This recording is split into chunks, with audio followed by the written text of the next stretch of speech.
Afinal, os 7 reis são ou não são os 7 papas?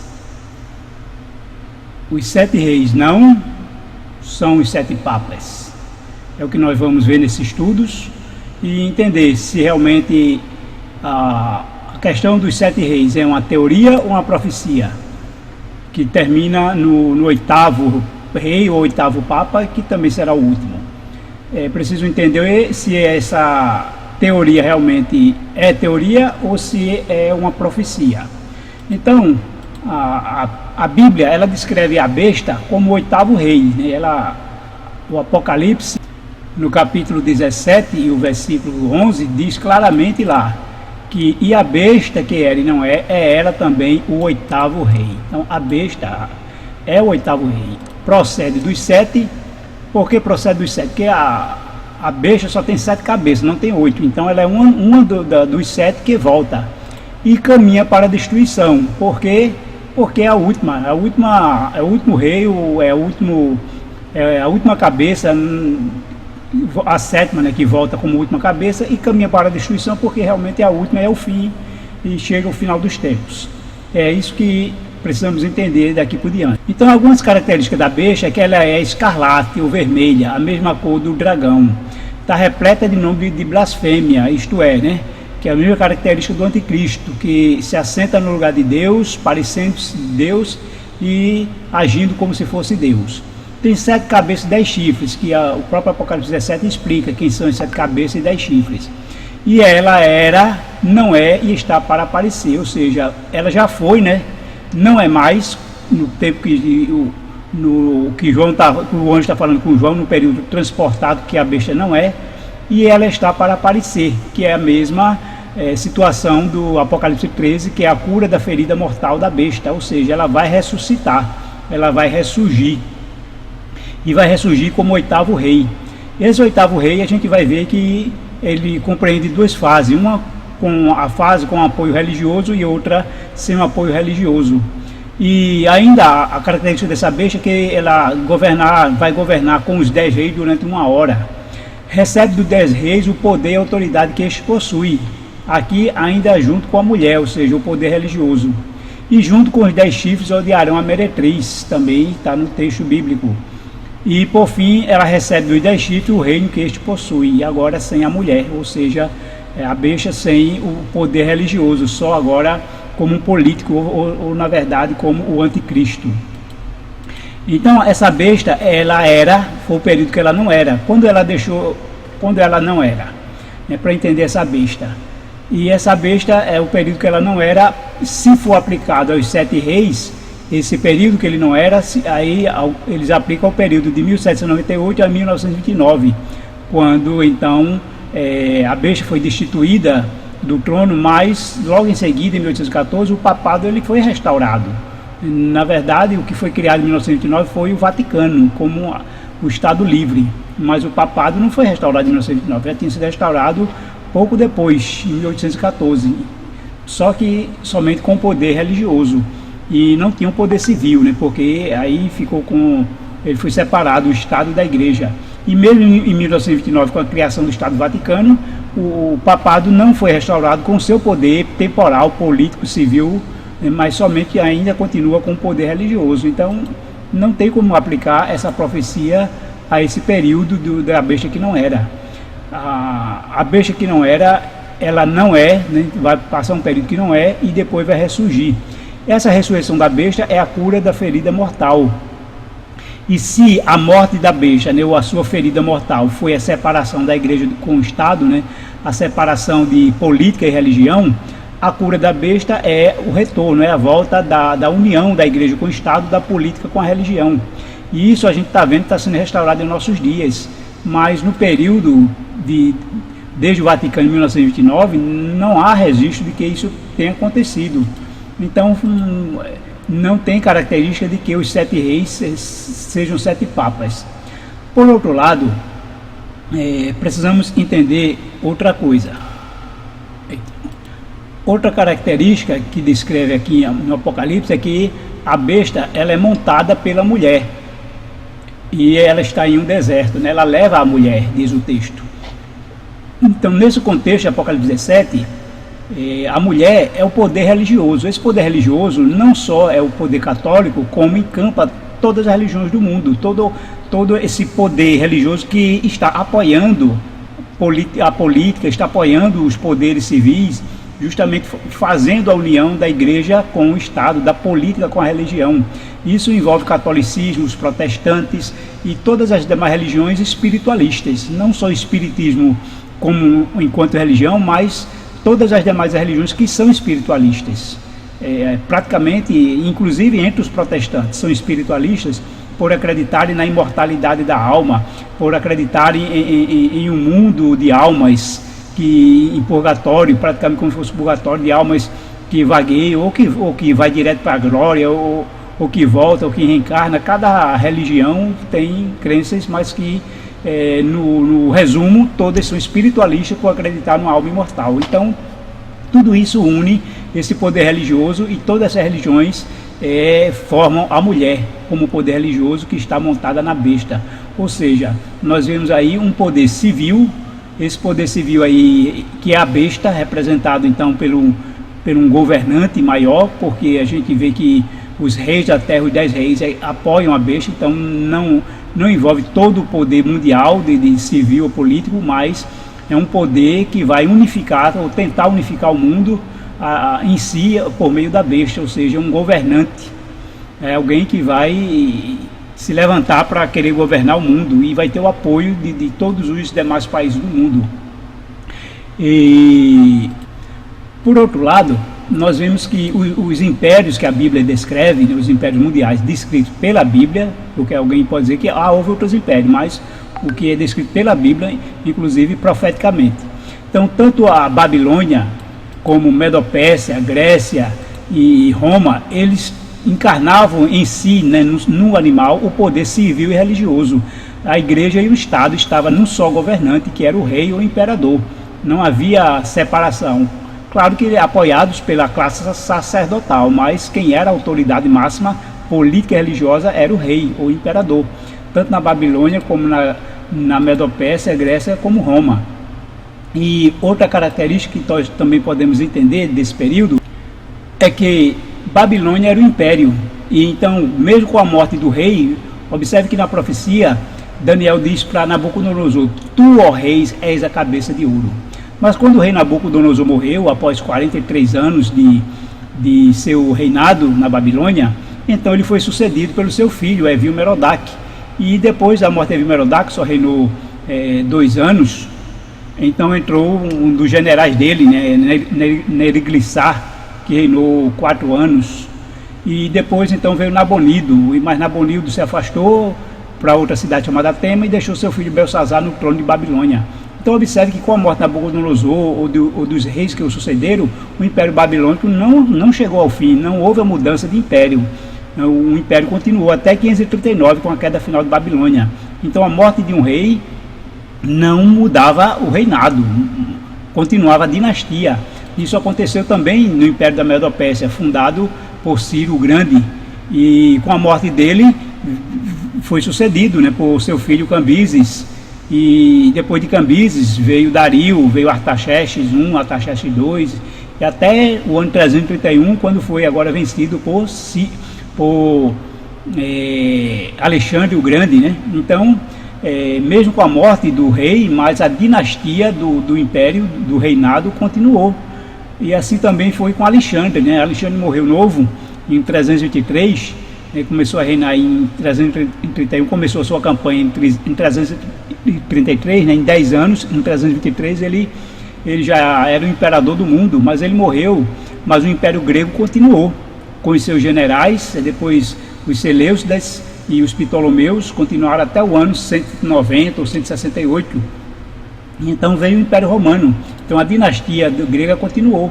E o Império Romano também, com várias sucessões, Roma República, depois Roma Império, e vários imperadores, um morria, outro surgia, mas a dinastia romana continuou, até a queda do Império Romano Ocidental em 476. Então a questão voltando para cá, de que um papa morreu, outro rei, como se fosse um outro império, realmente não faz sentido quando se trata dessa questão dos 7 reis, porque a Bíblia está descrevendo 7 reis e 5, como ele diz, já não existe, né? O sexto está no poder, o sétimo será breve e o oitavo é o último.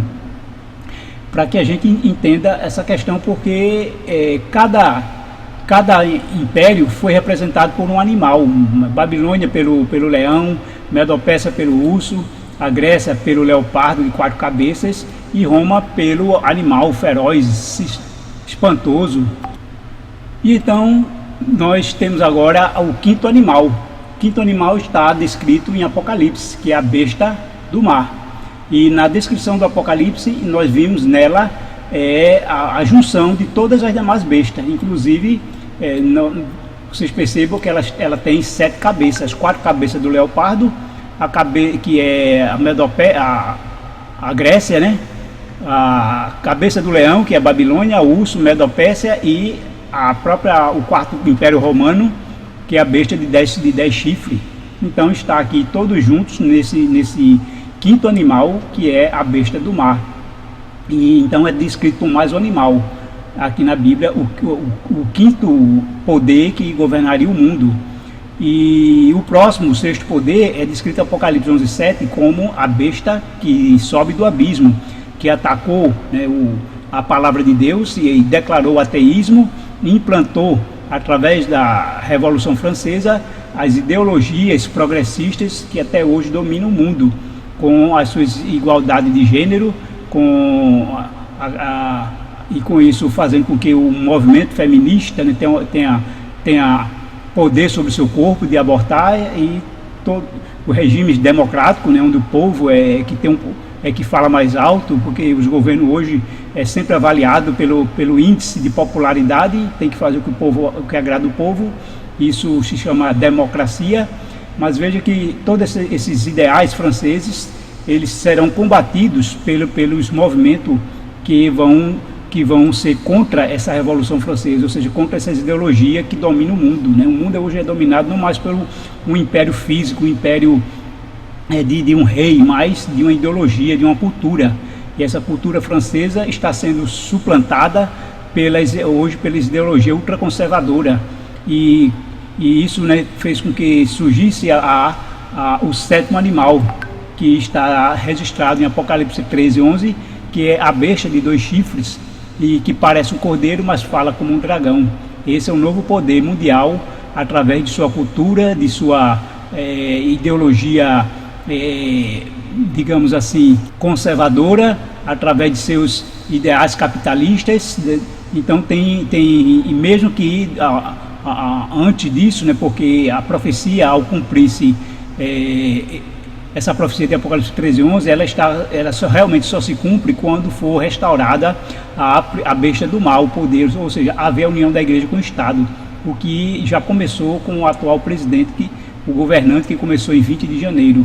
Então, e vem realmente atacando, né, todos esses ideais progressistas, toda a cultura que foi implantada pela Revolução Francesa. E é exatamente isso que está fazendo, inclusive a democracia, né, porque ele quer ser um poder centralizador, não respeitando os demais poderes legislativo e judiciário, mas quer governar só. E além de acabar com a questão de gênero e ser contra o aborto, e realmente um cumprimento perfeito aí das profecias para destronar, né, e vencer o sexto animal. Então o sétimo está no poder, mas vai durar pouco, como diz a própria Bíblia. Por quê? Porque esse pouco é restaurar o papado, né? Diz lá a profecia. Só voltando um pouco, então percebo que durante o ano 538, quando começou o período de 1260 anos da supremacia papal, o Papa Vigílio foi o Papa de número 59. Então, até o último Papa, agora o que faleceu, Francisco, foram então 208 Papas.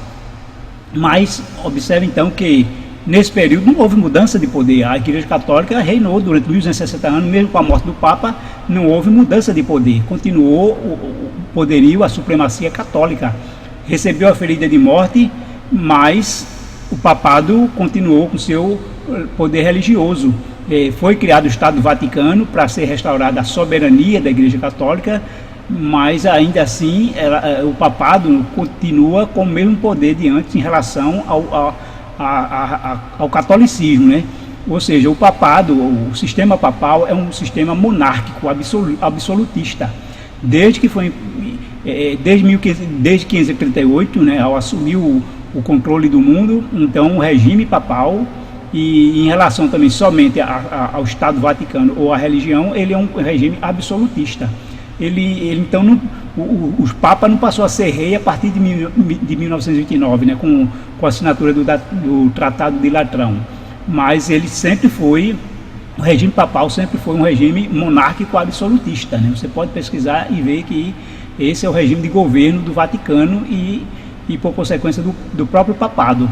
Então, com a criação do Vaticano, e com isso veio a morte dos papas, né? Nós vamos ver aqui o papa que estava no período da criação do Vaticano em 1929, que foi esse papa aqui, o Pio XI. Então ele morreu, depois veio o Pio XII, João XXIII, Paulo VI, João Paulo I, João Paulo II. Apenas a sucessão de um novo papa não quer dizer que houve um novo rei. Apenas o reinado continuou mesmo, né? O reinado absolutista do Vaticano continuou mesmo. É uma dinastia. O papado é uma dinastia, então é um poder só. Um poder que passaria um período que não é quando sofreu a ferida, né? Separou o poder religioso do político, do civil, mas vai ser restaurado. Então ele continua aí no poder, mas como um único poder. Não houve mudança, porque a Igreja Católica é a mesma, o seu poder é o mesmo, a dinastia continua a mesma.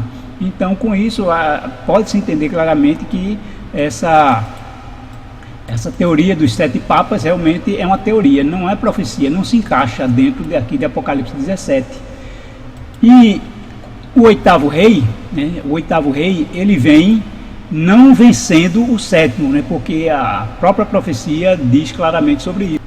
A profecia de Apocalipse 13 diz que o papel da besta que emerge da terra, que é os Estados Unidos da América, faz com que a terra e os seus habitantes adorem a primeira besta, cuja ferida mortal fora curada. E diante disso, então, esse é o papel fundamental da primeira besta. Por isso que ele durará pouco, porque ele entregará ou passará, né, ou reinará junto com a primeira besta, mas essa quem vai assumir como um poder religioso e a influência, né, para exercer no mundo, até que consiga então o poder político também, com a cura total da besta. E, então o papado é a besta que emerge do mar, é também a besta que ele não é, mas vai aparecer, e é a besta que vai ter essa ferida curada e vai então ser restaurada e vai voltar como o oitavo rei. E o oitavo rei é o último. A profecia deixa claramente que é o último, não vai haver um nono, um décimo depois dele. Então caminha para a destruição, porque caminha para o final, como o oitavo papa. Então se espera que, assim como os Estados Unidos está cumprindo a profecia do sétimo animal, né, da besta de 2 chifres, então o oitavo virá em seguida, porque ele vem depois, né? De acordo com a profecia, o oitavo claro que vem depois do sétimo, mas a besta do mar ela viria como um fator de que o primeiro, de que esse animal, né, a besta da terra, é que faz ressurgir o oitavo poder. Mas interessante é que essa besta ela tem uma característica, né? Ela é um dos 7, ou seja, ela foi o 5º poder quando teve a ferida de morte. E agora ela volta, observe, com uma cor vermelha, que é a cor do dragão. O dragão vermelho, mas ela volta agora com a cor vermelha. Isso identifica, além de ser o último papa, ainda identifica com algo interessante. Veja o que diz a Bíblia, né? Que a besta e os 10 chifres que você viu odiarão a prostituta, ou seja, o poder religioso. Eles a levarão à ruína e a deixarão nua, comerão a sua carne e a destruirão com fogo. Pois Deus colocou no coração deles quem? A besta e os 10 chifres, o desejo de realizar o propósito que ele tem, levando-os a concordarem em dar à besta o poder que eles têm para reinar até que se cumpra as palavras de Deus. Ou seja, a princípio, tanto os Estados Unidos, né, se hoje tem um apoio completo dos católicos e dos protestantes, que levou a eleger o atual presidente, Donald Trump, e o papado também vai surgir aí com um grande apoio popular, né, um grande apoio da mundial, não só dos católicos em si, mas do mundo religioso em geral. Mas acontece que esse poder não vai ser suficiente para mantê-los, para ajudá-los, porque aqui nós vimos aqui, na característica da besta, observe que o que nos diz aqui, que os 10 chifres que vistam 10 reis, os quais ainda não recebem reino, mas recebem autoridade como reis com a besta durante 1 hora. E eles têm um só pensamento, e oferecem à besta e o poder e a autoridade que possui. Os reis do mundo, os 10 reis, aqui representam os reis do mundo. Com a queda do Império Romano, foi dividido em 10 países, e esses 10 países deu origem a todos os demais países da Europa e da América e também da África, né? Então representam os países mundiais. E eles, ou seja, a besta vai governar o mundo, né? Porque eles entregarão seu poder à besta para resolver a crise do mundo. E com isso eles vão pelejar contra o Cordeiro, mas o Cordeiro os vencerá. Ou seja, eles não vão vencer o povo de Deus, eles não vão vencer os selados, eles não vão vencer o povo de Deus que está aqui na terra. E diante dessa derrota, né, como eles achavam que seria uma vitória fácil, esmagadora, então o que acontece? Esse poder civil, poder político, eles vão destruir o poder religioso, eles vão destruir o próprio papado, vão destruir os protestantes, todo esse poder religioso eles vão destruir e vão governar sozinhos, só com o poder civil, o poder político, sem a questão religiosa. Agora, a princípio, nós vimos que o poder religioso e o poder civil, né, estavam aí juntos um com o outro, não era unificado como era nos reinos antigos, né, numa só autoridade. Aqui passa a ser 2 autoridades, uma civil e uma religiosa, mais um apoiando o outro. Mas com a destruição agora do poder religioso, o anticristo surge como um governante político, um governante sozinho agora para liderar o mundo, para querer agora conquistar o mundo e querer impor agora a sua autoridade como anticristo. É assim que vai acontecer com esse próximo Papa. E essa característica do próximo Papa está descrita em Daniel 11:40 também como Rei do Norte. E ele nos diz aí a característica lá que será um Papa ultraconservador. O próprio texto diz o seguinte: aqui no tempo do fim o Rei do Sul se envolverá em combate, e o Rei do Norte o atacará com carros e cavaleiros e uma grande frota de navios. Ele, o Rei do Norte, invadirá muitos países e avançará por eles como uma inundação. Então, no tempo do fim, justamente quando em 1798, com a ferida mortal, então houve um golpe aí do Rei do Sul contra o Rei do Norte, nesse combate separar a igreja do Estado, né, e separar a política da religião. Foi o golpe do Rei do Sul. E aí implantou o ateísmo no mundo, com as filosofias iluministas, com o racionalismo, fez com que o homem se tornasse o centro do mundo, né, o centro do universo, e não Deus, tirou Deus do centro. E com a sua filosofia de igualdade, liberdade e fraternidade, fez com que homens e mulheres fossem iguais, e esses iguais em gênero, a ponto de que tem os mesmos direitos de casar, homem com homem, mulher com mulher. Então, implantando as ideologias de gênero, e fazendo com que esses direitos iguais levassem as mulheres a um movimento feminista e ter direito também de abortar. Tudo isso foi implantado nessa ideologia progressista com a França revolucionária. E o Rei do Norte vem exatamente após esse regime da França revolucionária, que é a besta do abismo, e vem então para acabar com toda essa ideologia. E é isso que nós já vimos, já começou através de um movimento político chamado extrema-direita. Então a extrema-direita, né, no lado político, é esse poder que já está em ação e acabando com toda a ideologia progressista. E a característica então do Rei do Norte, que é o Papa, né, e é o 8º rei, que é então a besta como 8º rei que vai surgir, que vai reviver.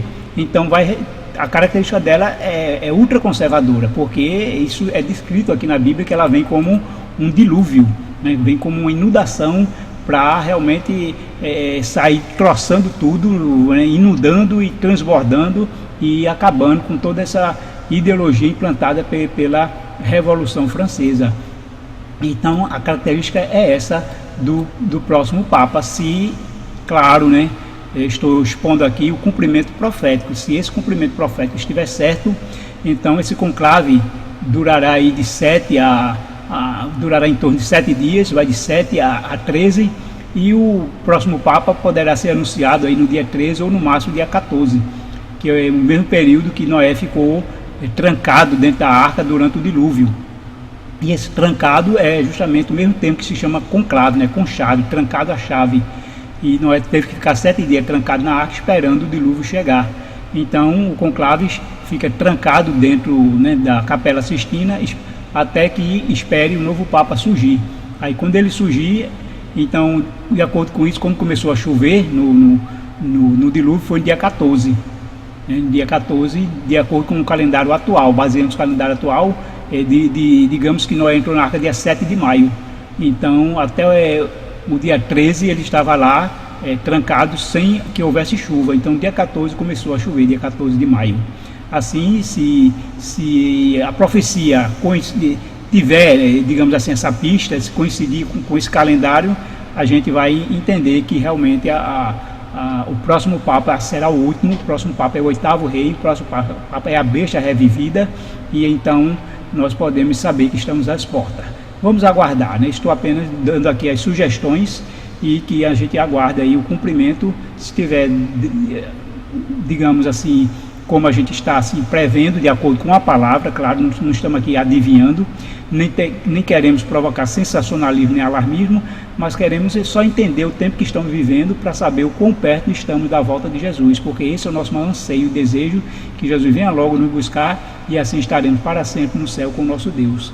Pedimos que Deus abençoe a todos e que, se você entender que essa mensagem é correta, é da Bíblia, vem de Deus, então se inscreva, então dê aí o seu like para que mais pessoas sejam alcançadas, compartilhe para que essa mensagem vá longe e assim haja um despertamento, porque o que vai despertar o povo são as profecias, a profecia que vai causar um despertamento, como causou durante em 1844, né? E também é a profecia que vai causar um novo despertamento, para que a gente entenda o quão perto nós estamos e possamos nos preparar.